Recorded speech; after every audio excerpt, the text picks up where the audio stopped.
الحمد لله كفى وسلام على عباده الذين اصطفى أما بعد فأعوذ بالله من الشيطان الرجيم بسم الله الرحمن الرحيم شهر رمضان الذي أنزل فيه القرآن وقال النبي صلى الله عليه وآله وسلم من قرأ حرفا من كتاب الله فله به حسنة والحسنة بعشر أمثالها لا أقول ألف لام ميم حرف ولكن ألف حرف ولام حرف وميم حرف أو كما قال عليه الصلاة والسلام sound খুব ভালো কিন্তু বক্তার কানে আসে না দুরূদ শরীফ আল্লাহুম্মা সাল্লি আলা محمد وعلى آل محمد كما صليت على إبراهيم وعلى آل إبراهيم إنك حميد مجيد اللهم بارك على محمد وعلى آل محمد كما باركت على إبراهيم وعلى آل إبراهيم إنك حميد مجيد الحمد لله বাইতুল মাবুর জামে মসজিদ শঙ্কর দাবল ও যুব সমাজের উদ্যোগে আয়োজিত বাৎসরিক মাহফিল মহতী মাহফিলের প্রধান অতিথি জনাব হযরত মাওলানা মুজাম্মিল হক সাহেব, মহতী মাহফিলের সভাপতি জনাব কামরুল ইসলাম সাহেব ও আমার সামনে উপবিষ্ট আল্লাহ পাকের আশিকিন শাকিরিন জাকিরিন পদ্মার অন্তরে বসে থাকা শ্রদ্ধা সম্মানিত মা বোনেরা, সকলের প্রতি আমার আন্তরিক মোবারকবাদ। আল্লাহ পাক রব্বুল আলামিন দরবারে লাখ কোটি শুকরিয়া, যেই মহান রব্বুল আলামিন আমাদেরকে আপনাদেরকে তার এই পবিত্র এই জান্নাতের বাগিচায় বসার তৌফিক দান করেছেন, এই জন্য সকলে শুকরিয়া আদায় করি আলহামদুলিল্লাহ। তো আমরা এই দামি এক মজলিসে বসতে পেরে খুশি না বেজার, অল্প না বেশি? তার আর একবার শুকরিয়া আদায় করি আলহামদুলিল্লাহ। তো ভাইরা আমার, আলোচনা বেশি করার সময় নাই, যেহেতু বক্তা আরো আছেন। তো সামনে রমজান মাস আসতেছেন, ঠিক আছে, রমজানের রোজা রাখা দরকার আছে না নাই? আল্লাহ পাক রব্বুল আলামিন আমাদেরকে এই রমজানের রোজা ফরজ করেছেন যারা সুস্থবান বালেগ পুরুষ যারা আছেন। তো আল্লাহ রব্বুল আলামিন সূরা বাকারার 183 নম্বর আয়াতে বলেন, ইয়া আইয়ুহাল্লাযীনা আমানু কুতিবা আলাইকুমুস সিয়াম কামা কুতিবা আলাল্লাযীনা মিন قبلكم لعلكم تتقون।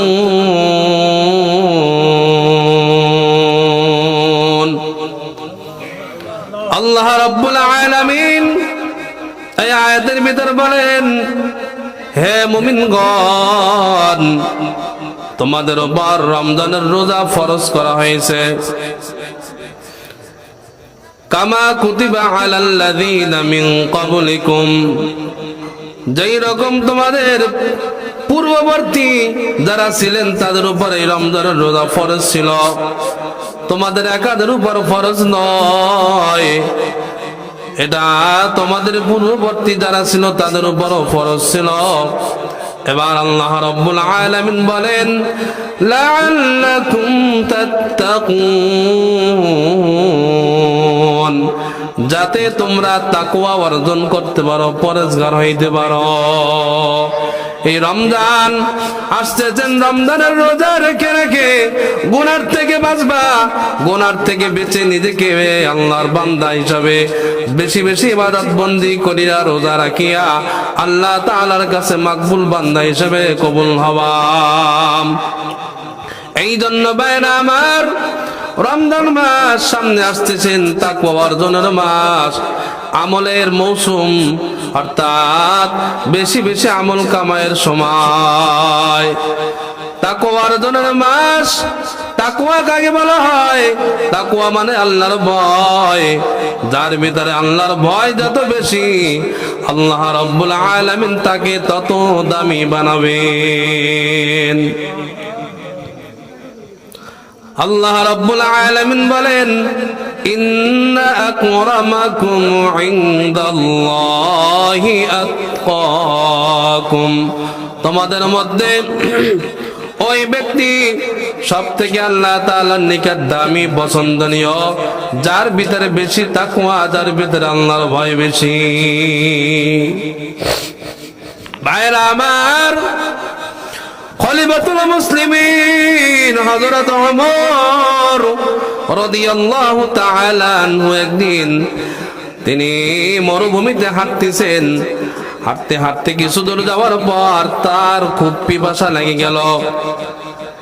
এবার কিছু দূর যাওয়ার পরে দেখলেন একজন রাখাল তিনি মাঠের ভিতর বকরি চড়াইতেছেন। খলিফাতুল মুসলিমিন ওমর রাদিয়াল্লাহু তাআলা আনহু রাখালের কাছে গিয়ে বলতেছেন, রাখাল ভাই, তোমার এই বকরি থেকে আমাকে একটু দুধ দহন করিয়া পান করাও, আমি খুব তৃষ্ণা লাগছে, আমি খুব পিপাসিত। রাখাল বলতেছে, ভাই পথিক, তোমাকে তো আমি চিনি না, কিন্তু আমি তো এই ছাগলের রাখাল, আমি তো এই ছাগলের মালিক না, আমি তোমাকে এখান থেকে দুধ পান করাইতে পারবো না। এবার ওমর রাদিয়াল্লাহু তাআলা আনহু তিনি বলতেছেন ওই রাখালকে পরীক্ষা করার জন্য, বলতেছে, রাখাল ভাই, তুমি এক কাজ করো, তুমি এখান থেকে একটা বকরি আমার কাছে বিক্রি করে দাও, মালিক যখন জিজ্ঞেস করবে তখন বলবা বকরি বাগে খেয়ে ফেলাইছে। এবার ওই রাখাল বলতেছে, ইয়া হাযা ফাইনাল্লাহ, হে পথিক, আল্লাহ কোথায়? তুমি যে আমাকে বলতেছো এখান থেকে ছাগল বিক্রি করে দিতে, আমার মালিক হয়তো দেখতে না পারে আমি, কিন্তু তোমার মালিক, আমার মালিক, এই ছাগলের মালিক আল্লাহ কোথায় আছে? আজকে আমি তোমার কাছে ছাগল বিক্রি করে দিব, কাল কিয়ামতের কঠিন ময়দানে আমি আল্লাহ যখন আমাকে পাকড়াও করবে, সেদিন আমাকে কে পার করবে? দুনিয়াতে সামান্য একটা ছাগল বিক্রি করবে, এটা যদি মালিকের কাছে জবাবদিহি করা লাগে, তাহলে আমরা মানুষের কত ক্ষতি করি, জায়গা মারে, টোন মারে, মন মারে, রাস্তা মারে, খাল ভিজিয়ে কাঠ আছে না নাই?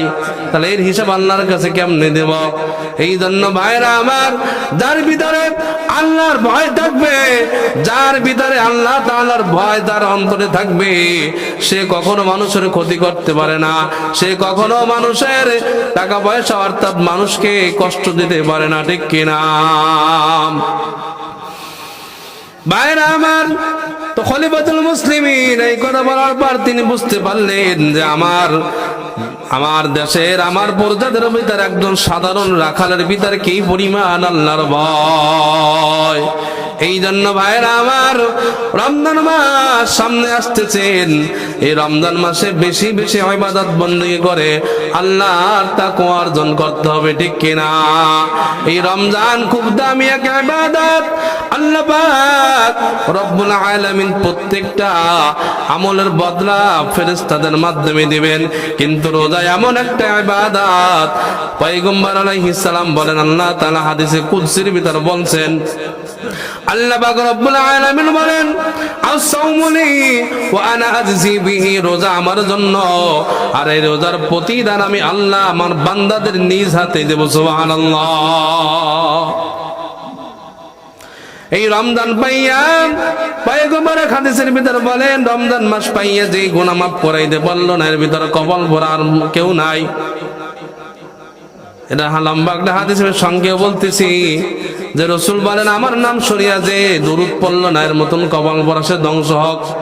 যে মা বাবাকে পাইয়া তার জীবদ্দশায় মা বাবার খেদমত করিয়া তার গুনাহ মাফ করাইয়া জান্নাত কামাই করে নিতে পারলো না এর মতন কবল ভরা আর নাই। এমনও কবল বড় সন্তান আছে যাকে বাবা মা কষ্ট করিয়া জমি বিক্রি করিয়া বিটা বাড়ি বিক্রি করিয়া পড়ালেখা করাইছে, এখন সে বিশাল অফিসার হয়েছে, টাকার মালিক হয়েছে, মাসে 2-3 লাখ টাকা ইনকাম করে, কিন্তু মা বাবার খবর নেই না, আছে না নাই। সুন্দরী বউ পাইছো, ঢাকা শহর যাইয়া ফ্ল্যাট বাড়ি ভাড়া নিছো, বউ নিয়ে সুন্দর ফ্ল্যাটে থাকো, 4তলা 5তলা বাড়িতে থাকো, কিন্তু মা বাবা গরিব মানুষ যে নিজে না খাইয়ে তোমাকে খাওয়াইছে। মা 10 মাস 10 দিন তোমাকে গর্ভে রেখেছেন, 2-2.5 বছর তো তার বুকের দুধ পান করাইছেন, ডেলিভারির যন্ত্রণা সহ্য করেছেন, তোমাকে নিজে না খাইয়া তোমাকে খাওয়াইছেন। ঈদ কোরবানির সময় আসলে মা বাবা একটা ভালো কাপড় নিত না, সন্তানদেরকে ভালো কাপড় চোপড় দিতেন, ঠিক কিনা? আর সেই মা বাবাকে সন্তান তুমি ভুলিয়া গিয়া এখন বউ নিয়ে তুমি মজা মস্তি করো। তুমিও একদিন বড় হবা, আব্বা হবা, তুমিও একদিন মা হবা, শ্বশুর শাশুড়ি হবা, সেই দিনের থেকে বেশি পাবা, ঠিক কিনা? এই জন্য পয়গম্বর বলেন এই সমস্ত নাফরমান সন্তান যারা আব্বা মার সাথে কথা বলে না, আব্বা মাকে কষ্ট দেয়, এই যদি কাবা করে যাইয়া হজ উমরা করে ইতিকাফ করে, এর 1 সেকেন্ডে ইবাদত আল্লাহ কবুল করবে না, ঠিক কিনা? এই জন্য যুবক ভাইরা আমার, মা বাবা এক দামি এক নিয়ামত, যার মা নাই সে বুঝে মা বড় কত বড় নিয়ামত, যার বাবা নাই সে বুঝে বাবা কত নিয়ামত। এই জন্য ভাইরা আমার, মা বাবার খেদমত করতে হবে। সামনে রমজান মাস আসতে আছে, রমজানের রোজা রাখতে হবে, বেশি বেশি করিয়া কোরআন তেলাওয়াত করতে হবে রমজান মাসে, ঠিক কিনা? রমজান মাস কোরআন নাযিলের মাস। আল্লাহ রাব্বুল আলামিন বলেন শাহরু রমাদানাল্লাযী উনজিলা ফীহিল কুরআন। এই রমজান মাসে আল্লাহ পাক কোরআন নাযিল করেছেন। এবার যদি আপনারা জানতে চান রমজান মাসে কোরআন নাজিল হয়েছে বুঝলাম, কিন্তু রমজান মাসে কোরআনটা কি রাতে নাজিল হয়েছে না দিনে নাজিল হয়েছে সেটাও কোরআন আপনাকে বলে দিবেন। ইন্না আনজালনাহু ফি লাইলাতিল কদর, এই কোরআন কদরের রাত্রিতে নাজিল হয়েছে। সুবহানাল্লাহ। এবার যদি আপনি কোরআনকে প্রশ্ন করেন, কোরআন তুমি নাজিল হওয়ার আগে কোথায় ছিলা? এবার কোরআন কি বলবে? বলে বাল হুয়া কুরআনুম মাজিদ ফি লাওহিম মাহফুজ, আমি লাওহে মাহফুজে সংরক্ষিত ছিলাম। সুবহানাল্লাহ। এবার যদি আপনি কোরআনকে প্রশ্ন করেন, কোরআন তুমি লাউহে মাহফুজ সংরক্ষিত ছিল বুঝলাম, কিন্তু তুমি কার পক্ষ থেকে দুনিয়াতে নাজিল হইছ? তখন কোরআন সঙ্গে সঙ্গে জবাব দিবেন তানজিলুম মির রাব্বিল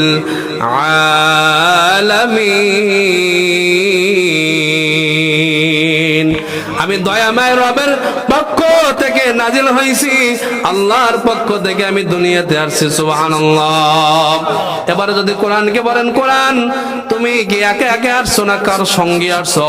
সেটাও কোরআন জবাব দেয়, কয় নাযালা বিহির রূহুল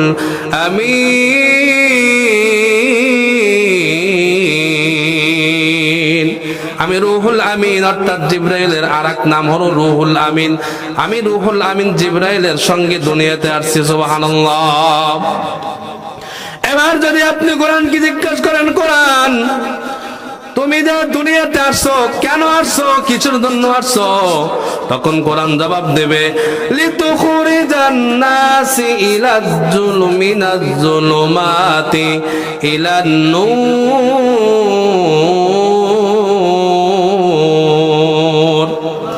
আমি পথ হারা মানুষকে পথ দেখানোর জন্য, অর্থাৎ অন্ধকারের জন্য মানুষকে আলো দেখানোর জন্য আমি দুনিয়াতে আসছি। সুবহানাল্লাহ। এইভাবে কোরআনকে আপনি একটা একটা করে প্রশ্ন করবেন, কোরআন আপনার প্রত্যেকটা প্রশ্নের জবাব দিতে সক্ষম কি সক্ষম না। কিন্তু কোরআন আজকে আমরা পড়তে জানি না। বাপ মা মারা গেলে 3 দিনের দিন মাদ্রাসা থেকে 2-5 জন হুজুর দাওয়াত দিয়ে কোরআন এক খতম পড়াই দিই, ঠিক কিনা? 40 দিন হইলে এক খতম কোরআন পড়াই দিই। না না, কোরআন 40 দিনের মাথায় পড়ার জিনিস না, কোরআন 3 দিনের মাথায় পড়ার জিনিস না। প্রতিদিন কোরআনের তেলাওয়াত পড়তে হবে, কোরআনটাকে সহিষ্ণুভাবে পড়তে হবে। কারণ পয়গম্বর আলাইহিস মাসালার কিতাবে আছেন যে নামাজ ভঙ্গের কারণ 19টা, তার মধ্যে 1 নম্বর হলো কোরআন অশুদ্ধ পড়া, ঠিক কিনা? তাহলে কোরআন তেলাওয়াত শুদ্ধ করার দরকার আছে না নাই? 60-70 বছর নামাজ পড়ি, কপালে দাগ হয়ে গেছে, কিন্তু এখনো তেলাওয়াত শুদ্ধ না। তাহলে এই তেলাওয়াত দিয়ে, এই কোরআন তেলাওয়াত দিয়ে আপনি কেমনে জান্নাতে যাবেন? ভাইরা আমার, এই জন্য কোরআন এত দামি এক কিতাব, যার সঙ্গে কোরআনের সঙ্গে যে ছোঁয়া লাগবে। কোরআন হলো পরশ পাথর, পরশ পাথর যার সঙ্গে ছোঁয়া লাগে তার দাম বেড়ে যায়, ঠিক কিনা? এই কোরআনের সঙ্গে ছোঁয়া লেগেছে কোটি কোটি ফেরেশতা আল্লাহ পাক বানাইছেন, তার ভিতরে জিবরাইলের মর্যাদা সবথেকে বেশি, কারণ জিবরাইলের ছোঁয়া লেগেছে এই কোরআনের সাথে, ঠিক কিনা?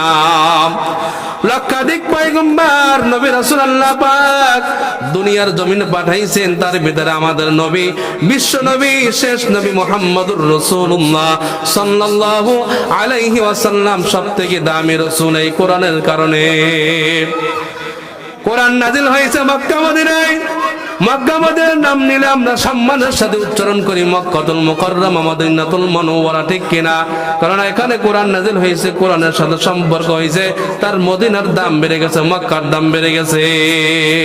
এই জন্য কোন মানুষ যদি আমরা কোরআনের সাথে সুসম্পর্ক রাখতে পারি, তাহলে আমাদের দাম কে বাড়াই দেবেন? জোরে বলেন, কে বাড়াবেন? আল্লাহ আমাদের দাম বাড়াই দেবেন। এই জন্য যারা জমিনের হাফেজ, হাফিজ কোরআন, কালকে আমাদের কঠিন ময়দানে আল্লাহ পাক রব্বুল আলামিন হাফিজ কোরআনদেরকে ডাক দিয়া বলবেন, ইকালু লিসাহিবিল কুরআন ইকরা ওয়ারতাকি ওয়ারাতিল কামা কুনতা তুরাতিল ফিদ দুনিয়া। আল্লাহ পাক রব্বুল আলামিন কিয়ামতের ময়দানে হাফিজ কোরআনদেরকে বলবেন, হে হাফিজ কোরআন, তুমি কোরআন তেলাওয়াত করো সহিষ্ণুভাবে তার তিলের সাথে, এবং এক একটা তালা তুমি অতিক্রম করো। সুবহানাল্লাহ। তুমি যেখানে গিয়ে থামবা ওই পর্যন্ত তোমার তালা বিশিষ্ট জান্নাতে ঘর দেয়া হবে, বাড়ি দেয়া হবে। আর একটা ইট হবে লাবিনাতুম মিন ফিদ্দা, লাবিনাতুম মিন যাহাব। জান্নাতে একটা ইট হবে স্বর্ণের, একটা ইট হবে রূপার। এইরকম হাফিজ কোরআন যারা এক এক আয়াত পড়বে, যে কয় আয়াত পড়তে পারবে, আল্লাহ পাক রব্বুল আলামিন তাকে সেই কয় তালা বিশিষ্ট বিল্ডিং আল্লাহ তাআলা জান্নাতের ভিতর দান করবে। সুবহানাল্লাহ। এই জন্য ভাইরা আমার, আমাদের সন্তানদেরকে হাফিজ কোরআন বানাইতে হবে, আলেম বানাইতে হবে। ওই মা বাবার কপাল কত ধন্য গো, যেই মা বাবার সন্তান হয় জামানার বড় হাফিজ, জামানার বড় আলেম। ভাইরা আমার, আমি একটা ঘটনা বলে শেষ করবো ইনশাআল্লাহ। আব্দুল্লাহ ইবনে মুবারক রাহমাতুল্লাহ আলাইহি, আপনারা হয়তো অনেকে নাম শুনেন নাই, কিন্তু বুখারী শরীফের নাম শুনছেন কি না? নাম শুনছেন? এই বুখারী শরীফ লেখছেন ইমাম বুখারী রাহমাতুল্লাহ আলাইহি, তার উস্তাদের নাম আব্দুল্লাহ ইবনে মুবারক রাহমাতুল্লাহ আলাইহি। এই আব্দুল্লাহ ইবনে মুবারকের আব্বা ছিলেন মুবারক রাহমাতুল্লাহ আলাইহি। এই আব্দুল্লাহ ইবনে মুবারক রাহমাতুল্লাহ আলাইহি উনি একদিন হজ্জের সফর শেষ করিয়া বাড়ির দিকে আসতেছেন। বাড়ির দিকে আসার সময় তিনি দেখতেছেন একজন বুড়ি মহিলা, তিনি রাস্তার পাশে বসে আছেন চাদর মুড়ি দিয়া। এই মহিলা এমন একজন মহিলা যে ওনার সঙ্গে যে কথাই বলে উনি কোরআন থেকে উত্তর দেয়। সুবহানাল্লাহ। কিন্তু আজকে আমরা মা বোনেরা কোরআন শরীফ পড়তে জানি না, যদি একটু জানি তা সহি শুদ্ধ হয় না, ঠিক কিনা? কিন্তু দেখেন এই মহিলা কেমন মহিলা। আব্দুল্লাহ ইবনে মুবারক উনি যুগ শ্রেষ্ঠ মুহাদ্দিস ছিলেন, বিশাল বড় আলেম ছিলেন। উনি ওই মহিলাকে কাছে গিয়ে সালাম দিয়েছেন, আসসালামু আলাইকুম ওয়া রাহমাতুল্লাহি ওয়া বারাকাতুহু। মহিলা কি বলবে? ওয়া আলাইকুম সালাম, এটা বলবে না? সেটা না বলিয়া তিনি কোরআন থেকে জবাব দিতেছেন সালামুন কাওলাম মির রাব্বির রহিম, দয়াময় রবের পক্ষ থেকে তোমাকে সালাম। এবার আব্দুল্লাহ ইবনে মুবারক রাহমাতুল্লাহ আলাইহি মহিলাকে জিজ্ঞেস করতেছেন, ও মহিলা আপনি এখানে বসে কি করতেছেন? মহিলা মানুষ, এবার উনি কোরআন থেকে জবাব দিতেছেন ওয়া মাই ইউদলিলিল্লাহু ফালা হাদিয়া লা, আল্লাহ যাকে পথ হারা করেন দুনিয়ার কেউ তাকে পথ দেখাইতে পারে না। এই আয়াত পরে তিনি বুঝাইলেন আমি পথ হারাই ফেলাইছি। এবার আব্দুল্লাহ ইবনে মুবারক রাহমাতুল্লাহি আলাইহি মহিলাকে জিজ্ঞেস করতেছেন, ও মহিলা আপনার বাড়ি কোথায়, কোথায় যাইতে চান, কোথায় গেছিলেন আপনি? এবার উনি কোরআন থেকে জবাব দিতেছেন সুবহানাল্লাযী আসরা বিআবদিহি লাইলাম মিনাল মাসজিদিল হারাম ইলাল মাসজিদিল আকসা। তিনি বলতেছেন আমি এই আয়াত পরে বুঝাইলেন যে আমি হজ করতে আসছিলাম বাইতুল্লাহ, আমার বাড়ি বাইতুল মুকাদ্দাস। সুবহানাল্লাহ। মহিলা মানুষ যা বলে সব কোরআন থেকে উত্তর দেয়। এবার ওই মহিলাকে জিজ্ঞাসা করতেছেন, ও মহিলা আপনি এখানে কতদিন ধরে অবস্থান করতেছেন, এখানে কতদিন ধরে আছেন? মহিলা এটাও কোরআন থেকে বলতেছেন সালাসা লায়ালিন সাওয়িয়া, আমি এখানে পূর্ণ 3টি রাত ধরে অবস্থান করতেছি। সুবহানাল্লাহ। এবার মহিলাকে বলতেছেন, মহিলা আপনি এখানে বসে বসে কি খাইতেছেন? মহিলা মানুষ কি খাবার খান, কি খান? এবার তিনি সেটাও কোরআন থেকে বলতেছেন, মহিলা বলতেছেন হুয়া ইউতিউমুনি ওয়া ইয়াসকিন, মহিলা বলতেছেন ওই আল্লাহ আমাকে খাওয়ান এবং পান করান। এবার মহিলাকে জিজ্ঞাসা করতেছেন, মহিলা যখন নামাজের সময় হয় আপনি উযু করেন, পানি তো দেখি না আশেপাশে। এবার মহিলা কোরআনের আয়াত থেকে জবাব দিতেছেন, আল্লাহ তাআলা বলেন ওয়ালাম তাজিদু মাআন ফাতায়াম্মামু সাঈদান তাইয়্যিবা। আল্লাহ বলছেন গোলাম যখন নামাজের সময় হয় যদি পানি না পাও তাহলে পবিত্র মাটি দ্বারা তায়াম্মুম করবা।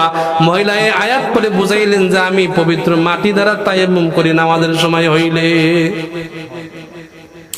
এবার মহিলাকে বলতেছেন আব্দুল্লাহ ইবনে মুবারক রাহমাতুল্লাহ আলাইহি মহিলাকে বলতেছেন, ও মহিলা আমার কাছে কিছু খাবার আছে, আপনি এটা খেয়ে নেন।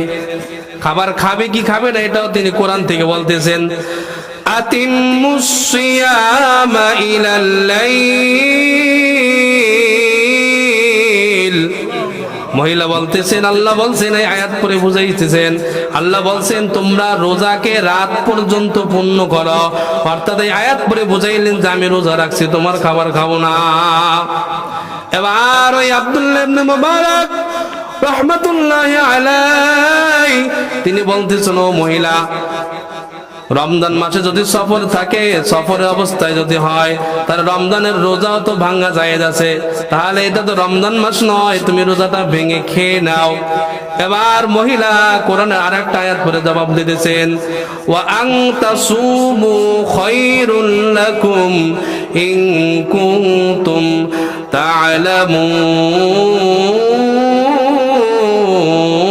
তা'লামুন। আয়াত পরে বুঝাইলেন, মহিলা বলতেছেন আল্লাহ তাআলা বলছেন নফল রোজা রাখাটা যে কত ভালো কাজ, যদি তোমরা জানতে তাহলে রোজা রাখাটাই ভালো মনে করতে। তাহলে এবার মহিলা বুঝাইতেছেন আল্লাহ যেহেতু ভালো বলছেন আমি কেন ভাঙবো, আমি রোজা ভাঙবো না। প্রতিটা কথা কোরআন থেকে বলতেছেন, মা বোনেরা খেয়াল করে শুনেন, তিনিও একজন মহিলা, আপনিও তো একজন মহিলা, আপনি কোরআন পড়তে জানেন না, সে প্রতিটা কথা কোরআন থেকে বলে। এবার আব্দুল্লাহ ইবনে মুবারক রাহমাতুল্লাহি আলাইহি তিনি বলতেছেন, ও মহিলা আপনি প্রতিটা কথা কোরআন থেকে বলেন কেন, আমার মতন আরবিতে কথা বলতে পারেন না?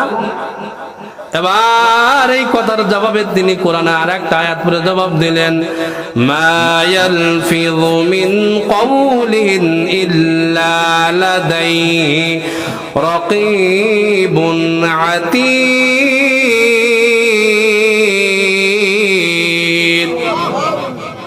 মহিলা বলতেছেন আল্লাহ পাক রব্বুল আলামিন এই আয়াতের ভিতর বলেন যে তোমরা বান্দা তুমি যে এই কথাগুলো বলো এগুলা খবর নেওয়ার জন্য ফেরেশতা নিযুক্ত করে রাখিছি।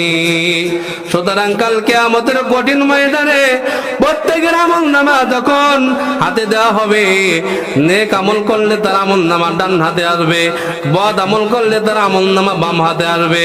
ওই মহিলা বলতেছেন আমি চাই আমার আমলনামাটা ডান হাতে আসুক, আর প্রতিটা কথা যেন আমার কোরআন অনুযায়ী হয়। সুবহানাল্লাহ। কারণ যাদের বাম হাতে আমলনামা আসবে তাদের তো দুঃখের কোনো শেষ নাই, তাদের তো আর কোনো শেষ নাই, তাদের জন্য পোড়া কপাল বদনসিব হবে। আমলনামাটা যখন হাতে পাবে তখন নাফরমান গুনাহগার পড়বে আর বলবে মালি হাদাল কিতাব লা ইউগাদিরু সগীরাতাও ওয়ালা কাবীরাতান ইল্লা আহসাহা। গুনাহগার নাফরমান বলবে মালিক এটা কেমন আমলনামা, এখানে তো ছোট বড় সব গুনাহ লেখা আছে। আমি কোন জায়গা দাঁড়াইয়া মদ খাইছিলাম, কোন জায়গা দাঁড়াইয়া জেনা করছিলাম, কোন জায়গা দাঁড়াইয়া মিথ্যা কথা বলছিলাম, কোন জায়গা দাঁড়াইয়া আরেকজনা আইল ঠেলছিলাম, কোন জায়গায় মিথ্যা সাক্ষী দিছিলাম, এখানে সব গুনাহ লেখা আছে। আল্লাহ এটা কেমন আমলনামা। নাফরমান গুনাহগার ওই দিন পালানোর ক্ষমতা জায়গা পাইবে না। এই জন্য ভাইরা আমার মহিলা বলতেছেন এই জন্য আমি প্রতিটা কথা কোরআন অনুযায়ী বলি। এবার ওই মহিলাকে বলতেছেন, মহিলা কত বাজে, মহিলাকে বলতেছেন আমার বছর 10 পর্যন্ত চালাই। মহিলাকে বলতেছেন ও মহিলা আমি যদি আমার উঠে উঠাইয়া আপনার গন্তব্য স্থানে দিয়ে আসি তাহলে আপনার জন্য কোনো সমস্যা আছে নাকি?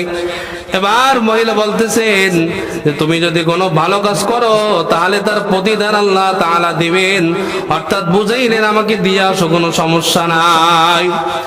এবার আব্দুল্লাহ ইবনে মুবারক রাহমাতুল্লাহি আলাইহি তিনি উটনিকে বসাইলেন।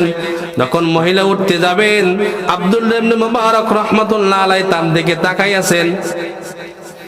আব্দুল্লাহ ইবনে মুবারক রাহমাতুল্লাহি আলাইহি মনে মনে চিন্তা করেন মহিলা মানুষ উটের পিঠ থেকে ওঠার সময় যদি পড়ে যায়, আর এই মহিলা চিন্তা করতেছে আমি একজন বেগানা নারী, আমার দিকে তাকাইলে একটা পুরুষ মানুষ, আমি ওঠার সময় যদি আমার কাপড় আলগা হয়ে যায়।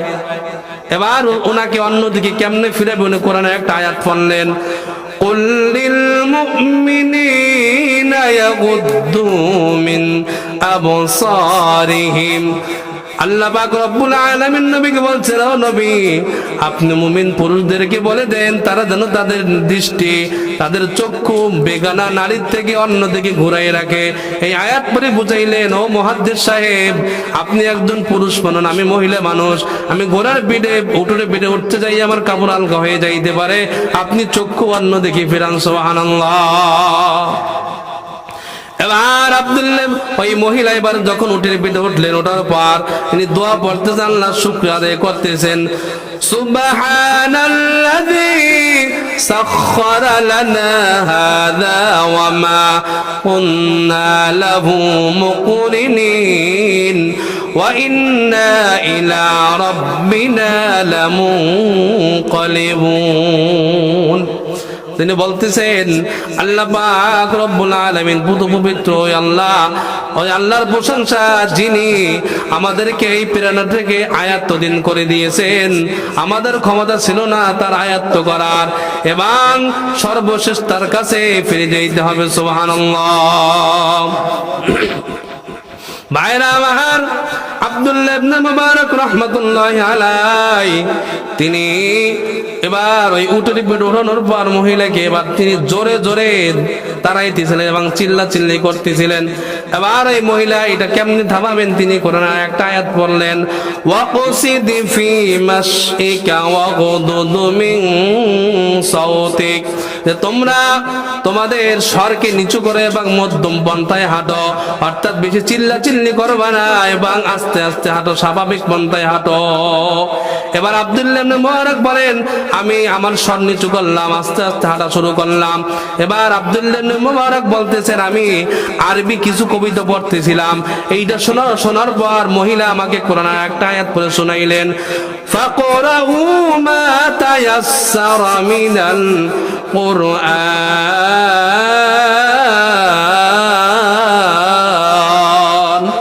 তুমি কোরআনের যেখান থেকে সহজ মনে হয় ওখান থেকে তুমি পড়ো, অর্থাৎ তুমি আরবি কবিতা পড়ে কোনো লাভ নাই, কোরআনের আয়াত পড়ো, তাহলে তোমার আমলনামায় সওয়াব হবে। সুবহানাল্লাহ। এবার আব্দুল্লাহ ইবনে মুবারক রাহমাতুল্লাহি আলাইহি উনি বলতেছেন, এবার কিছুক্ষণ আমি চুপ রইলাম। কিছু দূর যাওয়ার পর মহিলাকে জিজ্ঞেস করলাম, ও মহিলা, আপনার কি স্বামী আছে? অর্থাৎ ভিতরে ভিতরে লোভ, এমন একজন নেককার মহিলাকে যদি স্ত্রী বানানো যায় তাহলে এর ওসিলায় কিয়ামতের ময়দানে পার পাওয়া যাবে। এবার এই কথা যখন বললেন, আপনার স্বামী আছে নাকি, এই কথার জবাবে মহিলা কোরআনের একটা আয়াত পড়লেন, লা তাসআলু আন আশিয়া ইন তুবদা লাকুম তাসুকুম। হে মুমিনগণ, তোমরা এমন কোন বিষয়ে প্রশ্ন করবা না যেটা শোনার পর তোমার খারাপ লাগতে পারে। তুমি আমার কাছে জিজ্ঞাসা করছো তোমার স্বামী আছে নাকি, আমি যদি বলি স্বামী আছে তাহলে তোমার তো খারাপ লাগবে, সুতরাং আজে বাজে কোনো প্রশ্ন করবা না। এবার আব্দুল্লাহ ইবনে মুবারক রাহমাতুল্লাহ আলাইহি বলেন, আমি চুপ হয়ে গেলাম। কিছুক্ষণ পর মহিলাকে বললাম, ও মহিলা, আপনার কি ছেলে সন্তান আছে? ছেলে সন্তান আছে নাকি? এটাও তিনি কোরআনের আয়াত থেকে বললেন, আল মালু ওয়াল বানুনা জিনাতুল হায়াতিদ দুনিয়া। সন্তান সম্পত্তি এটা আল্লাহ তাআলা একটা দান, অর্থাৎ বুঝাইলেন সন্তান আমার আছে, এটা আল্লাহ তাআলা আমাকে দান করেছেন। এবার কিছুক্ষণ পর বললেন তাদের নাম কি, সেটাও তিনি কোরআন আয়াত থেকে বলতেছেন, তার ছেলে সন্তানের নাম কি তিনি কোরআন থেকে বলতেছেন, ওয়াত্তাখাযাল্লাহু ইব্রাহিমা খলিলা ওয়া কাল্লামাল্লাহু মূসা তাকলিমা ইয়া ইয়াহইয়া খুযিল কিতাবা বিকুওয়া। এই আয়াত পরে বুঝাইলেন একজনের নাম ইব্রাহিম, একজনের নাম মূসা, একজনের নাম ইয়াহইয়া। এবার আব্দুল্লাহ ইবনে মুবারক রাহমাতুল্লাহ আলাইহি এই কাফেলার কাছে দিয়ে ডাক দিলেন, তাদের নাম ধরে তিনজন নওজোয়ান বেরিয়ে আসলেন। এবার দেখলেন যে তাদের মাকে তারা খুব খুশি হয়ে গেলেন, সঙ্গে বলতেছে। এবার ওই আব্দুল্লাহ ইবনে মুবারক রাহমাতুল্লাহ আলাইহিকে নিয়ে তাদের ঘরের ভিতরে গেলেন। মহিলা তাদের এক সন্তানকে কিছু টাকা দিয়ে বাজারে পাঠাইলেন নাস্তা করার জন্য, নাস্তা আনার জন্য। নাস্তা আনিয়ে তার সামনে দিলেন এবং বললেন, কুলু ওয়াশরাবু, আপনি খান পান করেন, এটা আপনার পূর্বে যে আমাকে যে উপকার করছেন উপকারের প্রতিদান। এবার আব্দুল্লাহ ইবনে মুবারক রাহমাতুল্লাহ আলাইহি এবার এই সন্তানদেরকে বলতেছেন, আমি ততক্ষণ পর্যন্ত এই খাবার খাবো না যতক্ষণ তোমার মায়ের অবস্থা না বলবা। অর্থাৎ তোমার মা কি শুধু আজকে আমার সাথে কোরআন থেকে কথা বলেন না, এর আগেও বলছেন। এবার তার সন্তানেরা বলতেছেন, হুজুর আল্লাহর কসম, আমার মা একদিন নয়, 2 দিন নয়, 1 বছর নয়, 2 বছর নয়, দীর্ঘ 40 বছর একটা কথাও কোরআনের বাহির থেকে বলেন না। এবার আব্দুল্লাহ ইবনে মুবারক রাহমাতুল্লাহ আলাইহি বললেন, যালিকা ফাদলুল্লাহি ইউতিহি মান ইয়াশা। এটা আল্লাহ তাআলা অনুগ্রহ, আল্লাহ তাআলা যাকে ইচ্ছা তাকে দান করেন। তো ভাইরা আমার, আমি আর কথা সংক্ষেপ আলোচনা লম্বা করব না। এই জন্য আমাদের সামনে রমজান মাস আসতেছে, রমজানের রোজা রাখতে হবে কিনা, বেশি বেশি কোরআন তেলাওয়াত করতে হবে কিনা, 5 ওয়াক্ত নামাজ সঠিকভাবে আদায় করতে হবে কিনা। 5 ওয়াক্ত নামাজ যারা সঠিকভাবে আদায় না করবে তাদেরকে জাহান্নামের আগুন কবরের মাঠে 2 পাশ থেকে এমন ধরে চাপ মারবে, এক পাজরে হাত দিয়ে আরেক পাজরে ঢুকিয়ে দেবে, নাউজুবিল্লাহ। তার কবরে জাহান্নামের আগুন জ্বালানো হবে এবং একটা সাপ নির্ধারণ করা হবে যে তাকে 5 ওয়াক্ত দংশন করবে নামাজ না পড়ার কারণে। এই জন্য আজকের থেকে আমরা ওয়াদাবদ্ধ হই, ইনশাআল্লাহ আজকের থেকে 5 ওয়াক্ত নামাজ সঠিকভাবে আদায় করবো। তো আল্লাহকে হাত দেখায় আমিন। আল্লাহ তাআলা আমাদের সবাইকে 5 ওয়াক্ত নামাজ হিসেবে কবুল করুক, আমিন। ওয়া আখিরু দাওয়ানা আলহামদুলিল্লাহি রাব্বিল আলামিন।